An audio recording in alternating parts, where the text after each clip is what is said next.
Di sebuah desa yang bernama Desa Welulang, Kecamatan Amali Bone, Sulawesi Selatan, seorang wanita bernama Asima alias Sima 54 tahun bekerja sebagai buruh tani.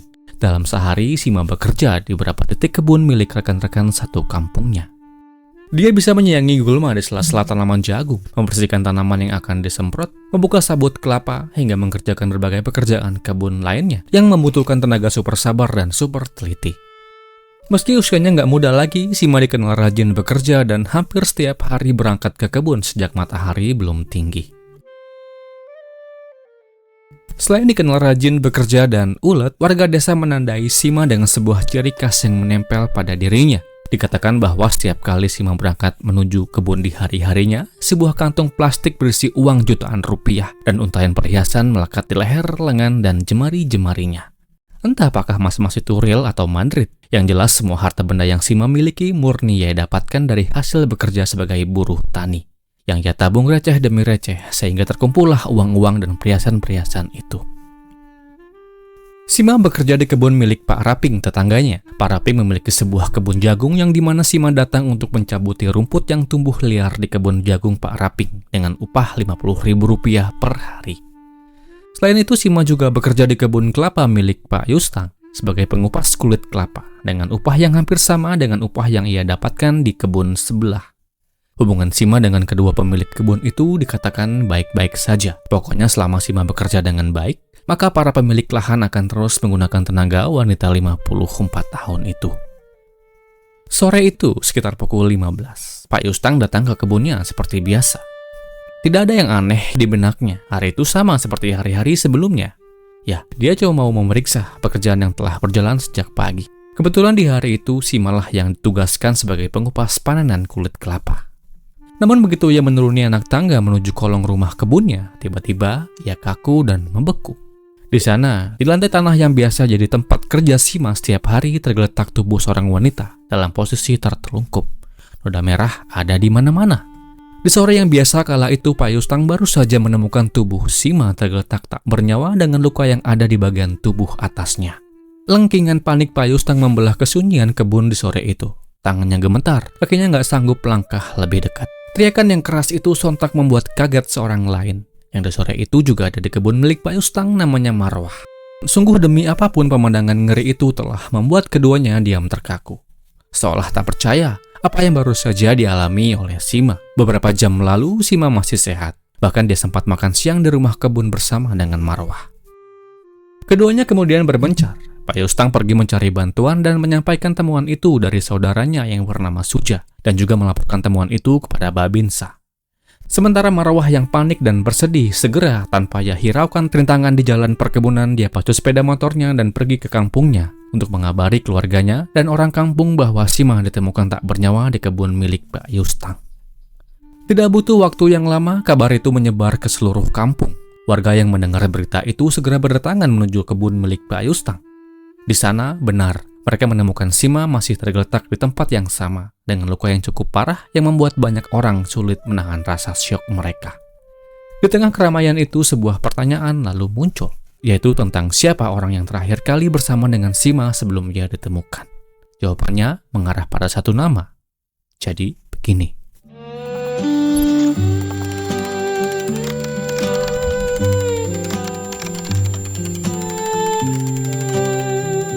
Semuanya bermula pada hari Senin 10 Februari 2025 saat Marwah kembali menjemput Sima dari rumahnya di Desa Welulang, Amali Bone, jam 6 pagi. Marwah adalah tetangganya yang merupakan seorang wanita yang dikabarkan baru saja ditinggal pergi untuk selama-lamanya oleh sang suami. Di rumahnya, kini Marwah tinggal bersama dengan anak-anaknya. Dan seperti biasa tak lupa Sima membawa kantong plastik yang selalu menemaninya kemanapun dia bekerja. Dalam kantong itu terdapat uang tunai, perhiasan emas, dan telepon genggam miliknya. Pagi itu mereka berangkat menuju kebun milik Pak Raping untuk mencabuti rumput liar yang tumbuh di sela-sela tanaman jagung miliknya dengan upah Rp50.000 per hari. Sejak berangkat dari rumah, Marwah sebetulnya telah memiliki sebuah rencana. Ya, sebuah rencana busuk untuk menguasai barang-barang berharga milik Sima yang membuatnya silau dengan cara apapun juga, termasuk cara yang paling ekstrim sekalipun. Gepokan uang tunai, untayan perhiasan, dan sebuah ponsel tren di masa kini, Vivo, telah menjadi semacam obat dari keterpurukan ekonomi yang Marwah miliki kala itu. Kesempatan pertama muncul di hari itu menjelang siang, ketika mereka berjalan menuju rumah kebun atau gubuk milik Pak Emang rekannya untuk beristirahat. Lokasinya nggak jauh dari kebun milik Pak Raping. Di gubuk itu mereka yang telah sama-sama membawa bekal dari rumah terlihat begitu menikmati kudapan yang mereka bawa masing-masing.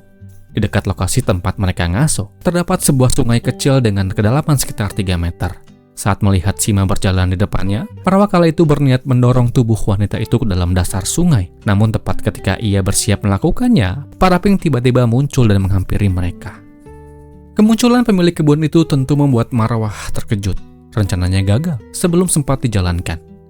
Hari itu kemudian berakhir tanpa ada kejadian apapun, dan Sima pun pulang ke rumah tanpa mengetahui bahwa dirinya baru saja lolos dari upaya penghilangan nyawa. Keesokan harinya pada Selasa 11 Februari 2025, Marwah kembali menjemput Sima seperti biasa. Mereka kembali bekerja di kebun yang sama dan kembali beristirahat di rumah kebun milik Pak Emang. Namun di hari itu Marwah datang dengan tenaga dan rencana yang berbeda. Di dalam perjalanan menuju tempat istirahat pada siang, Marwah mengambil sebuah batu hitam dari sungai. Ukurannya cukup besar, sekitar 2 kali kepalan tangan orang dewasa. Batu itu sengaja disimpan untuk dijadikan senjata. Pada saat waktu istirahat itu tiba, Marwah yang telah siap dengan batu itu sengaja mendekati Sima yang sedang rebahan di gubuk. Namun sesaat sebelum diangkat batu itu, seseorang melintas di jalan setapak tepat di hadapan mereka.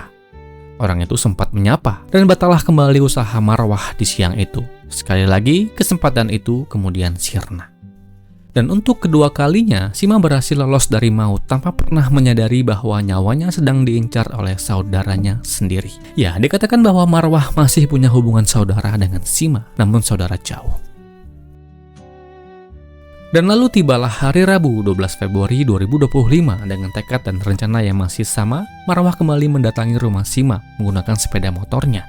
Kala itu tujuan mereka berbeda. Mereka mendapatkan job untuk mengupas kulit kelapa di kebun milik Pak Yustang. Di tengah perjalanan sebelum sampai di kebun, mereka sempat berhenti membeli biskuit di sebuah warung untuk bekal kayaknya. Setelah mendapatkan makanan itu, lalu mereka melanjutkan perjalanan menuju lokasi kerja. Setibanya di kebun, keduanya menyimpan bekal di gubuk, minum teh bersama, kemudian mulai bekerja seperti biasa.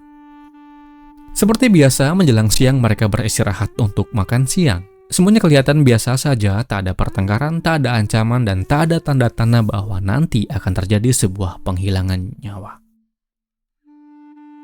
Setelah makan siang selesai, Marwah pergi dulu ke bawah rumah kebun yang berbentuk rumah panggung. Tak lama kemudian dia melihat Sima sedang duduk sambil mengenakan sarung tangan untuk kembali bekerja, mengupas kulit kelapa dengan menggunakan alat seperti ini.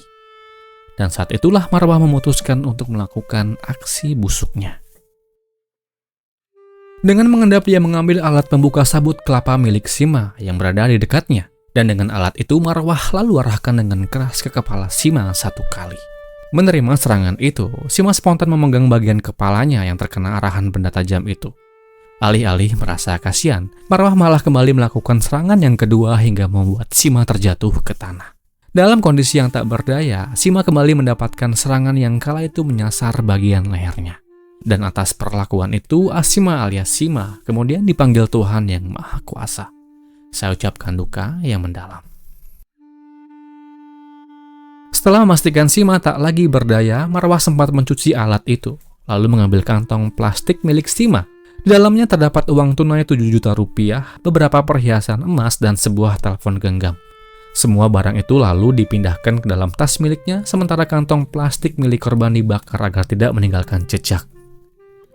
Setelah mendapatkan apa yang dia cari-cari, dimulailah sandiwaranya. Marwah tidak melarikan diri, Marwah tidak panik, ia malah kembali bekerja seperti biasa.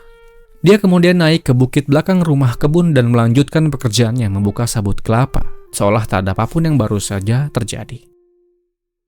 Beberapa jam kemudian, jam 3 sore, Pak Yustang datang ke lokasi dan bertemu dengan Marwah. Dengan tenang, Marwah katakan bahwa Sima turun mengambil jagung dan belum kembali dari tadi. Mendengar hal itu, Pak Yustang kemudian berjalan menuju area kebun jagungnya. Dan tak lama kemudian terdengar teriakan memanggil nama Marwah. Ya, Pak Yustang pada kala itu menjadi saksi pertama temuan tubuh Sima yang tak bernyawa. Marwah yang penuh drama kemudian ikut mendekati lokasi dan pura-pura terkejut seperti apa yang dialami oleh Pak Yustang. Setelah penemuan itu, Pak Yustang pergi mencari bantuan dengan ia melaporkannya kepada Babinsa. Sementara Marwah yang sibuk berpura-pura mencari keluarga korban dan memberitahu warga sekitar bahwa Sima ditemukan dalam kondisi penuh noda merah. Di tengah kepanikan warga, Marwah sempat pulang ke rumahnya, bukan untuk beristirahat, namun untuk mengganti bajunya yang terkena noda merah, menyimpan uang dan emas hasil curian ke dalam lemari, lalu menyembunyikan telepon genggam milik Sima dalam sebuah ember yang berisi beras. Setelah itu dia kembali lagi ke lokasi temuan Sima dan bergabung dengan warga yang mulai berdatang. Marwah ikut duduk di sekitar tubuh Sima. Ia ikut mengantar saat tubuh itu dibawa pulang. Dia bahkan ikut berada dalam rumah duka bersama dengan keluarga korban. Namun kebohongan itu tak bertahan dengan lama. Ketika polisi mulai melakukan pemeriksaan dan menelusuri siapa orang terakhir yang bersama dengan Sima pada hari naas itu, semua arah penyelidikan mengarah kepada satu orang yang sama. Orang yang menjemput Sima setiap pagi, orang yang bekerja sama dengannya selama 3 hari berturut-turut, dan orang yang terakhir kali melihatnya hidup. Pakai yang ini.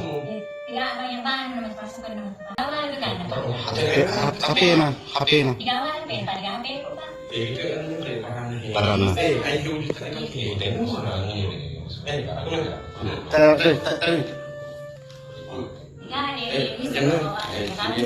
Saat diperiksa, Marwah membantah segala tuduhan yang diarahkan kepadanya. Tak mungkinlah dia pelakunya, sebab orang kampung tahu bagaimana hubungannya dengan Sima dan masih punya hubungan keluarga yang erat.